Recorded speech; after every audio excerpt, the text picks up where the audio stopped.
Right lads, this is what we've got so far. We'll get this 80CR-V2 Messer-like piece. This will be pulled up a little bit further to allow this to act as a handrest for yourself too. So you can choke up onto the blade if necessary. For whatever reason, you also can take hard parries in here because this will basically just be a spine. Nice lenticular over here. It's not quite finished. It still needs. Everything here is still soft, needing heat treated, and it's not all quite finished yet. I was thinking to run a fuller up here, but I like the flex the way it is. Hard to tell, but it's flexing really good. So I think we'll just ignore that. We have next up. We'll go long to short. This is still a work in progress. It's to be shortened down. Just a back sword of some kind. It's going to be really light. It's 30 inches to here, that's where it will be cut off. It's a little bit rougher on this side. This was my first attempt, so apologies. That should be a nice piece, that. We'll put some kind of half basket or something on it. And then we get into our kitchen knives. Japanese style. Tang still needs pulled out and drawn out. Got a nice taper to that. We'll just put a nice high convex on it, or maybe a Scandi. That's made from Spicy White, 26C3. All the kitchen knives are 26C3. This one's 80CR-V2. It's a Bowie design. Daniel Murray Lake of Sundog Forges. We recanted this to the handle. Nice wee taper to it as well, very subtle throughout the blade. We got this wee peasant knife. Oh, that's a kitchen knife, sorry. I forget the type of knife. Got a short Japanese chef's knife, meat knife. Got a couple of them made up. There's the other one. The other Japanese style knife. It's got a wee bit more girth to it. I was thinking more of a meat knife or something. It still needs tapered more. There's kind of width to it that it shouldn't have up here. Again, the tang needs drawing out.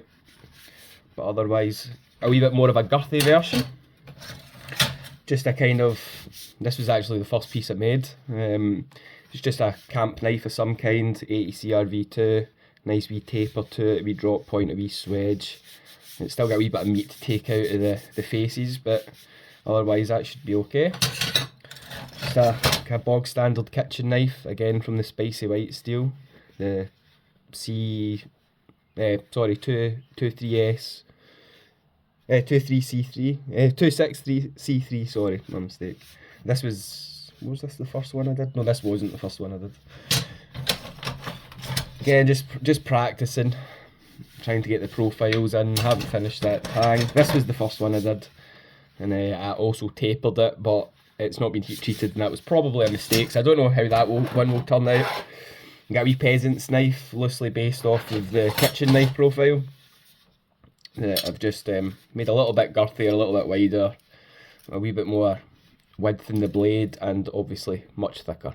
So this is like your, a old school Bowie is what I was going for. I mean, a field knife that's also a kind of French kitchen knife-esque type blade.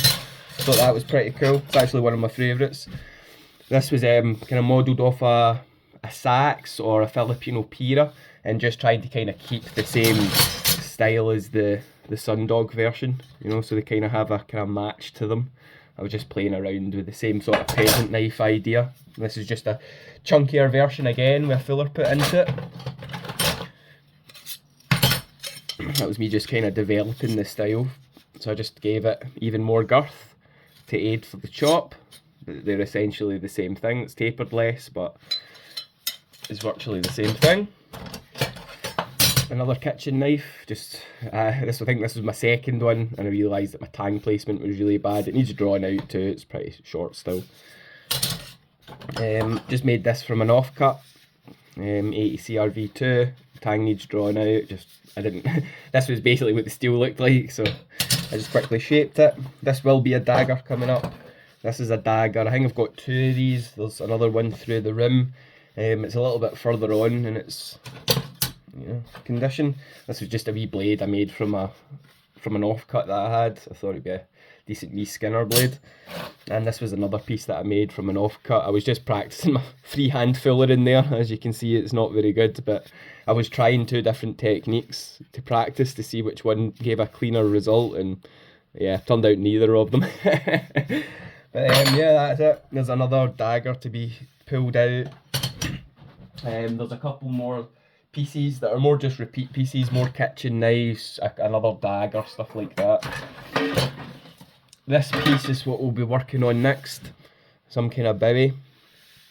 That's where the tang's going to stop there. This is going to be a wee fuller. This is called fluting. So we'll put a flute in there, and then I'll run two narrow fillers up here to create that ridge that's in my sword. So I'll have this part here, this kind of ridge. So we'll create that ridge maybe in 2 spots, you see what I mean? And then this in here is either going to be a raised bevel, or it's going to be a fuller into a raised bevel, but either way. This is going to be quite straight.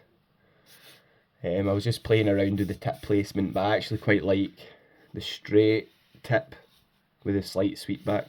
I think that's what we're going to do. This is also the spicy white steel. So this is a test piece to see if it will deal with a thick chopper, you know what I'm saying? And then I've got this offcut.